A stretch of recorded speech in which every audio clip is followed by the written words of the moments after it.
Assalamualaikum warahmatullahi wabarakatuh. Saya Eni Mulyana. Saya akan menjelaskan tentang pemikiran dan pembaruan pembelajaran IPS. Menurut ahli, pendekatan inquiry adalah salah satu cara untuk mengatasi masalah kebosanan siswa dalam belajar di kelas karena proses pembelajaran lebih terpusat kepada kebutuhan siswa daripada kebutuhan guru. Dengan demikian, pembelajaran lebih bersifat humanis karena memperhatikan aspek-aspek sifat manusia yang pada hakikatnya sejak lahir sudah memiliki potensi untuk berkembang. Ada sejumlah para ahli pendidik yang mendukung upaya peningkatan kualitas proses belajar mengajar sehingga kebutuhan siswa secara individual memecahkan masalah pribadi dan sosial dapat dipenuhi. Wilson mengusulkan metode mengajar diskusi, sementara Trial, Logan, dan Remagen mengusulkan strategi belajar mengajar yang dinamis ialah dengan menggunakan teknik-teknik inquiry dan memecahkan masalah. Selanjutnya ada 3 aktivitas utama dalam pendekatan inquiry, yaitu pertama pendekatan tahap investigation, ialah kegiatan untuk mengembangkan kemampuan siswa dalam meneliti, memproses, dan menginterpretasikan data atau informasi.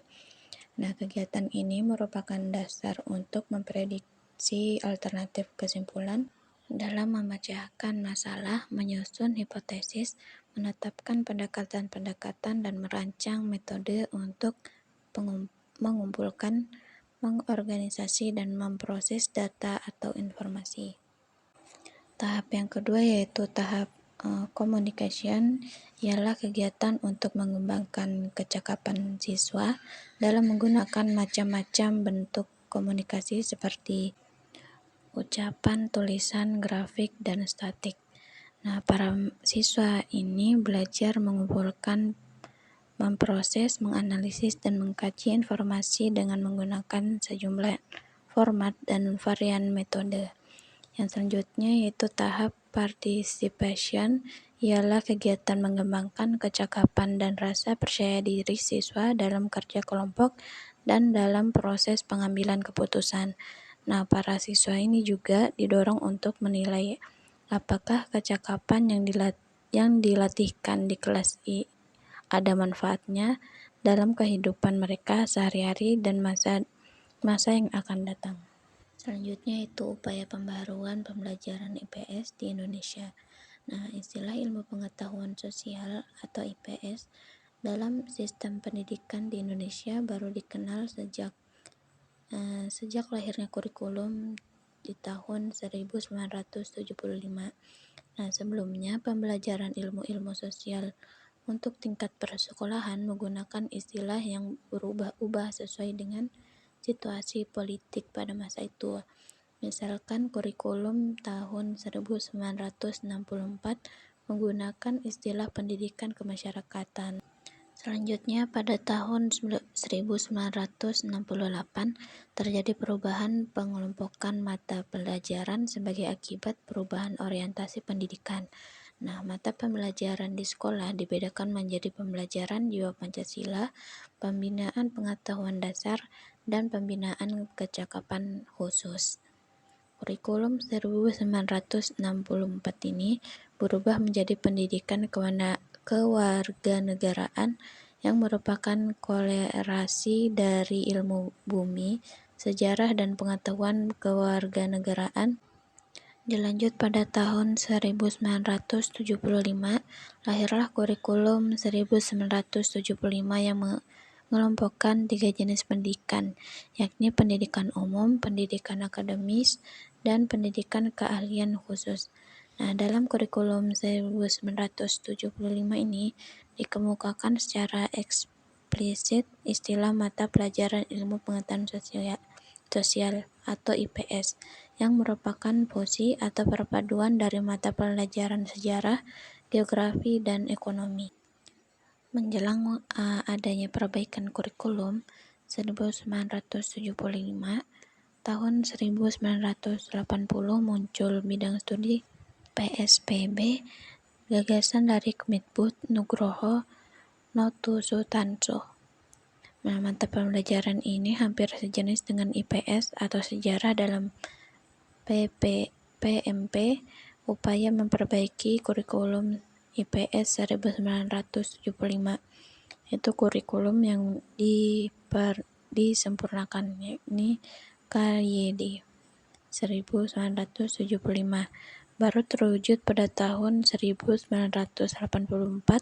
Kurikulum IPS 1984 ini pada hakikatnya menyempurnakan atau memperbaiki kelemahan-kelemahan kurikulum pada tahun 1975. Selanjutnya yang akan kita bahas yaitu kemampuan berpikir untuk siswa sekolah dasar. Pada bagian ini ada 5 pendekatan untuk mengembangkan kemampuan berpikir siswa sekolah dasar. Yang pertama ada pendekatan inquiry. Nah, pada pembelajaran inquiry memperkenalkan konsep-konsep untuk para mahasiswa secara induktif.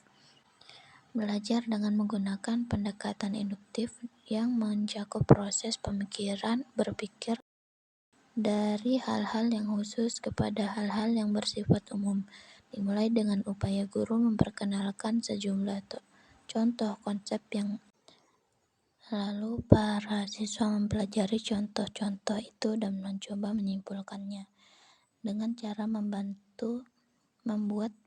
pertanyaan dan atau kalimat yang sesuai dengan karakteristik konsep tersebut. Misalkan seorang guru di sekolah dasar ingin mengajarkan konsep burung. Nah, guru bisa mulai dengan menunjukkan beberapa gambar burung pada siswa. Rangkaian pertanyaan dapat diajukan untuk mengidentifikasi ciri-ciri dari gambar tersebut, kemudian menyimpulkan pembelajaran. Nah, guru dapat membantu siswa dalam membuat definisi tentang burung, misalkan dengan menyampaikan gambar burung, lainnya untuk membantu dalam menguji kebenaran definisi. Selanjutnya adalah kecakapan berpikir kreatif. Nah, berpikir kreatif lebih mengutamakan pada pendekatan untuk memecahkan masalah yang membingungkan. Para ahli percaya bahwa perubahan berjalan cepat. Oleh karena itu, membantu siswa mengembangkan kemampuan berpikir kreatif yang dapat menuntun mereka menyesuaikan diri dengan kondisi hidup akan sangat berguna bagi kehidupan mereka. Selanjutnya itu kecakapan berpikir kritis. Tujuannya berpikir kritis ialah untuk menguji suatu pendapat atau ide. Termaksud di dalam proses ini adalah melakukan pertimbangan atau pemikiran yang didasarkan pada pendapatan yang diajukan. Pertimbangan-pertimbangan itu biasanya didukung oleh kriteria yang dapat dipertanggungjawabkan. Berpikir kritis ini juga dapat mendorong siswa untuk mengeluarkan ide-ide baru mereka. Yang keempat adalah keterampilan memecahkan masalah. Ini idealnya setiap masalah dapat dipecahkan dengan memproses penyelesaiannya yang dengan benar, tepat, dan baik sesuai dengan dukungan bukti yang tersedia. Agar dapat bekerja seperti itu, maka guru perlu mendorong para siswa mengikuti langkah-langkah pendekatan pencegahan masalah. Selanjutnya itu proses pengambilan keputusan. Nah, banyak pertanyaan yang kita kemukakan sering dijawab kurang tepat. Nah, jawaban-jawaban itu mungkin saja mengandung kebenaran. Masalahnya adalah bagaimana kita memilih jawaban-jawaban yang mengandung kebenaran itu. Untuk melakukannya, kita harus melakukan seleksi berdasarkan pilihan yang tersedia.